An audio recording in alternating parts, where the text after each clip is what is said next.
Kako začeti digitalno podjetje? Živimo v digitaliziranem svetu in se borimo s pandemijo COVID-19. Še nikoli prej ni bilo na spletu toliko področij našega življenja. Danes lahko vsakdo začne in gradi spletno podjetje, ne glede na svoje poklicno ozadje ali pretekle podjetniške izkušnje. Kljub temu, da se je vstopna meja za ustanovitev podjetja znižala, pa ni povsem izginila. Še vedno morate najti izvedljivo idejo za izdelek, določiti morate strategijo nabave ali proizvodnje in prodajni model. A vse našteto vas ne bi smelo odvrniti od tega, da začnete s spletnim poslovanjem. Morda se sprašujete, zakaj sploh ustanoviti spletno podjetje, zakaj ne bi raje izbrali klasičnega pristopa? Zato, ker ima ustanovitev spletnega podjetja več prednosti. Je dokaj poceni, za zagon poslovanja je lahko dovolj že nekaj 100 evrov, ne upoštevajoč ustanovnega kapitala. Pri spletnem poslovanju potrebujete le računalnik, domeno in orodje za izdelavo spletnih strani. Seveda, več kot imate začetnega kapitala, več spletnim poslovnim idejam lahko sledite, ni pa vam treba ravno tvegati življenjskih prihrankov, da bi postali uspešen spletni podjetnik. Če nimate dovolj začetnega kapitala, lahko poiščete dodatna sredstva v obliki nepovratnih sredstev in subvencij. Če imate klasično podjetje, se morate ukvarjati z omejitvami klasičnega sveta, lokacijo, najemom prostorov, transportom, logistiko in podobnim. Pri spletnem podjetju teh omejitev nimate, prodajate lahko komurkoli, ne glede na to, kje živi. Ker vse več ljudi sprejema idejo spletnega poslovanja, se vsakim letom krog vaših potencialnih strank širi. Do leta 2024 bo e-trgovina predstavljala 22% svetovne maloprodaje. Zdaj, ko ste se odločili digitalizirati svoje podjetje ali začeti spletno poslovanje, poglejmo operativne vidike začetka spletnega poslovanja. Tu je pregled po korakih. Določite svojo nišo in poslovno idejo. Opravite raziskavo izdelkov, spoznajte zakone spletnega poslovanja, opravite raziskavo trga, definirajte svoje občinstvo, poskrbite, da bo kakovost na prvem mestu, ocenite uspešnost izdelka, definirajte blagovno znamko in podobo, zaženite svojo spletno stran ali spletno trgovino in nazadnje povečajte svoj posel. Poslovna niša pomeni vaš fokus delovanja, tržni segment in ciljno občinstvo, na katerega ste se v prvi vrsti osredotočili. To je lahko kdorkoli, od športnih navdušencev, na primer tekačev, do ljudi, ki se ukvarjajo s hobiji, na primer zbiralci poštnih znamk, do profesionalcev, na primer razvijalcev programske opreme. Za svoje novo podjetje morate izbrati nišo. Kako najdete primerno? Preverite, ali ima vaša ciljna publika problem, ki ga nihče drug ne rešuje dovolj dobro, je pripravljena plačati za rešitev tega problema in ima zadosten dohodek, da si lahko rešitev privošči. Izogibajte se nišam, ki ne izpolnjujejo vseh treh kriterijev, da ne zapravljate svojega časa, energije in denarja. Na spletu lahko prodajate 3 glavne vrste digitalnih izdelkov in to so fizični izdelki. To so materialni predmeti, ki jih je treba izdelati, shraniti v skladišču in odposlati kupcem. Prodaja fizičnih izdelkov je lahko donosna, vendar so lahko stopnje dobička nizke, če svojih operativnih stroškov ne upravljate dobro. Digitalni izdelki. To so izdelki, ki jih lahko vaši kupci prenesejo na svojo napravo, kot so e-knjige, zvočni tečaji, spletni tečaji in podobno. Digitalni izdelki zagotavljajo višje stopnje dobička v primerjavi s fizičnimi izdelki. Vendar je določenje cene lahko težavno, ker pogosto velja mnenje, da imajo nižjo vrednost kot fizični izdelki. In ne nazadnje storitve. Skoraj vse storitve, ki so na voljo na daljavo, se lahko prodajajo na spletu. Prodaja storitev je najhitrejši način za začetek spletnega poslovanja in ustvarjanja dobička, vendar gre pri tem za poslovni model, pri katerem prodajate svoj čas. To pomeni, da je vaš potencial za zaslužek omejen, saj imate vsak dan omejeno število ur. In zapomnite si, da ne boste že v začetku poslovali z izgubo, morate celostno oceniti uspešnost izdelkov ali storitev, ki jih boste prodajali na spletu. Čeprav spletno podjetje zahteva manj licenc in dovoljenj v primerjavi s klasičnim, morate še vedno urediti nekaj pomembnih pravnih podrobnosti. Treba je preveriti, kakšno poslovno licenco, če obstaja, potrebujete za začetek poslovanja.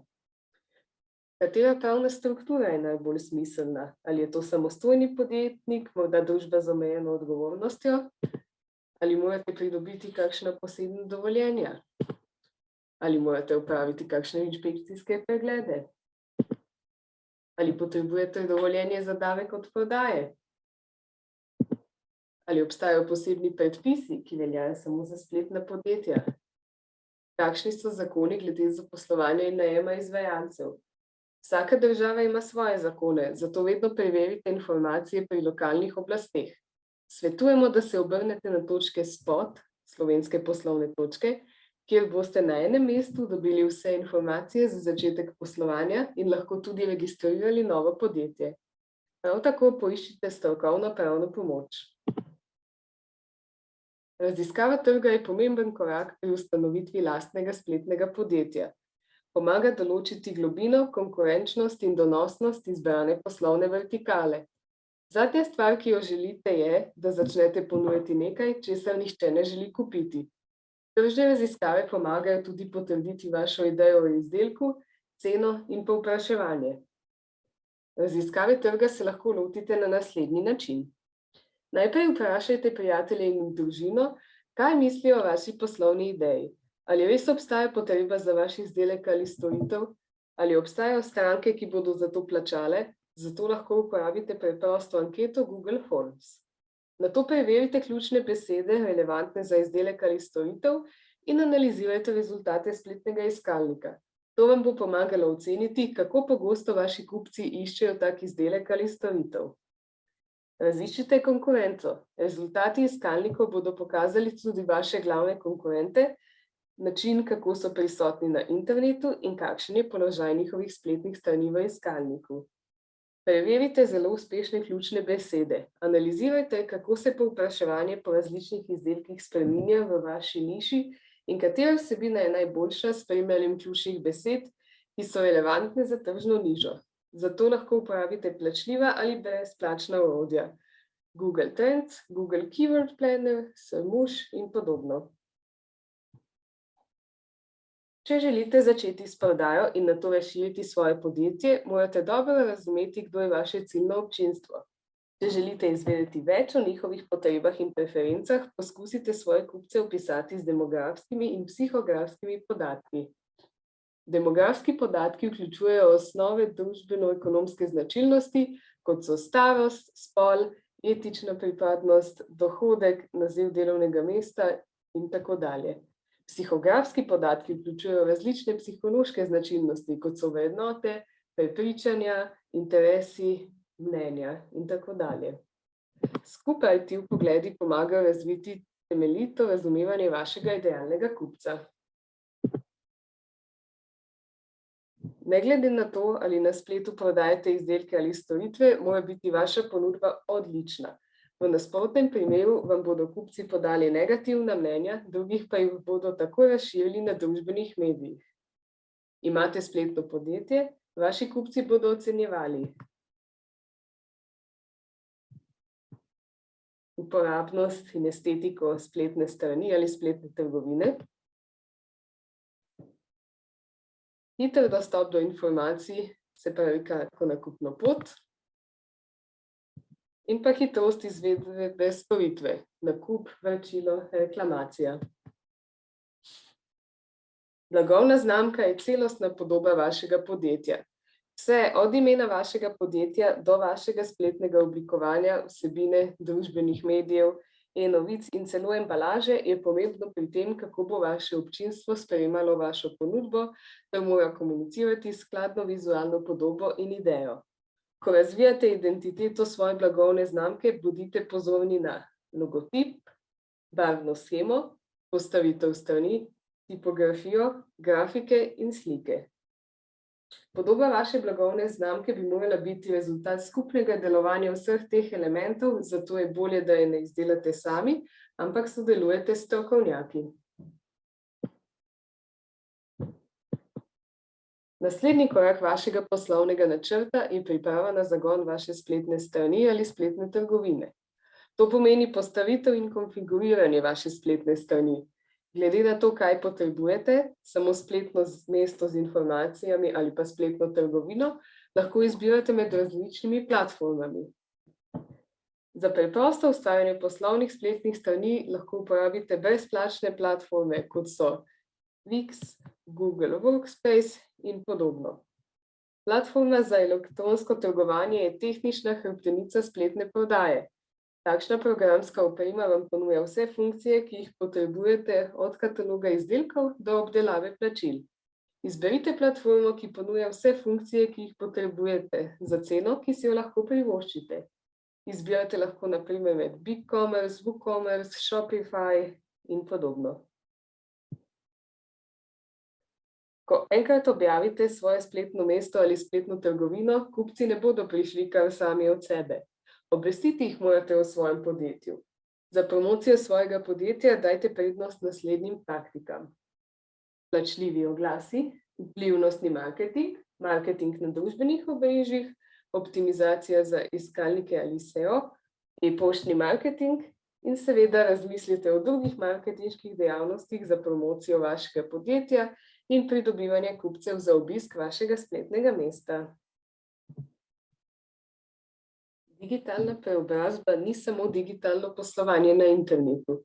To je integracija digitalne tehnologije v vsa področja poslovanja. Posledica so temeljne spremembe v načinu poslovanja podjetja. Organizacije v različnih panogah uživajo v prednostih digitalne preobrazbe.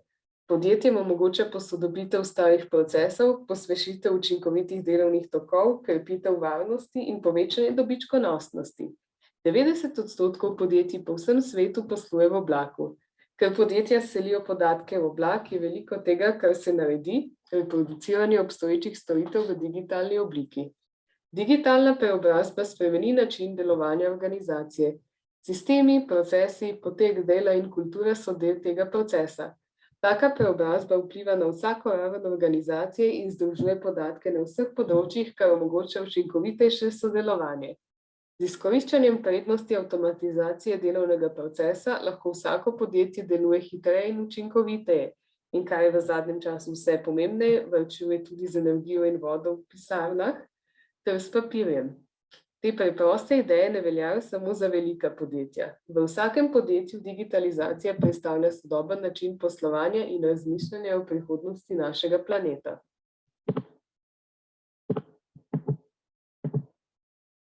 Za mnoga podjetja je želja po digitalni preobrazbi povezana s stroški. Premik podatkov v javno, zasebno ali hibridno okolje v oblaku zmanjša operativne stroške. Sprosti stroške strojne in programske opreme, hkrati pa razbremeni člane ekipe za delo na drugih projektih. Spoznajmo sedaj 8 prednosti digitalne preobrazbe. Prva prednost: izboljšanje zbiranja podatkov. Digitalna preobrazba ustvarja sistem za zbiranje pravih podatkov in njihovo popolno vključitev v poslovno inteligenco na višji ravni. Tako izvemo več o nakupni poti kupcev, poslovanju, proizvodnji, financah in poslovnih priložnostih, ter na podlagi tega znanja ustvarjamo rast prodaje in poslovanja. Druga prednost: boljše upravljanje virov. Z digitalno preobrazbo se lahko integrirajo aplikacije, baze podatkov in programsko opremo na srednji repozitorij za poslovno inteligenco. Tretja prednost: pogled v kupce na podlagi podatkov. Podatki so lahko ključ do dobrega vpogleda v kupce. Četrta prednost: boljša uporabniška izkušnja. Kupci imajo visoka pričakovanja glede svoje digitalne izkušnje. Peta prednost: spodbuja digitalno kulturo tako, da članom ekipe omogoča orodja, prilagojena njihovemu okolju. Šesta prednost: večji dobiček. Podjetja, ki gredo skozi digitalno preobrazbo, izboljšujejo učinkovitost in dobičkonosnost. 80% organizacij, ki so zaključile digitalno preobrazbo, poroča o povečanem dobičku. 85% jih pravi, da so povečale tržni delež. Sedma prednost: večja agilnost. Digitalna preobrazba naredi organizacije bolj agilne. In še osma prednost: izboljšana produktivnost. S pravimi tehničnimi orodji, ki delujejo skupaj, lahko poenostavite potek dela in izboljšate produktivnost. Digitalizacija poslovanja ima lahko dva pomena. Prvi pomen, sprememba načina promocije in prodaje izdelkov ali storitev iz offline v online. Drugi pomen pa je vodenje podjetja z uporabo digitalnih procesov in tehnologij. Oba pristopa sta namenjena širšemu dosegu kupcev, povečevanju donosnosti in rasti poslovanja ter vodenju poslovanja na sodoben, trajnosten način. Hvala za pozornost.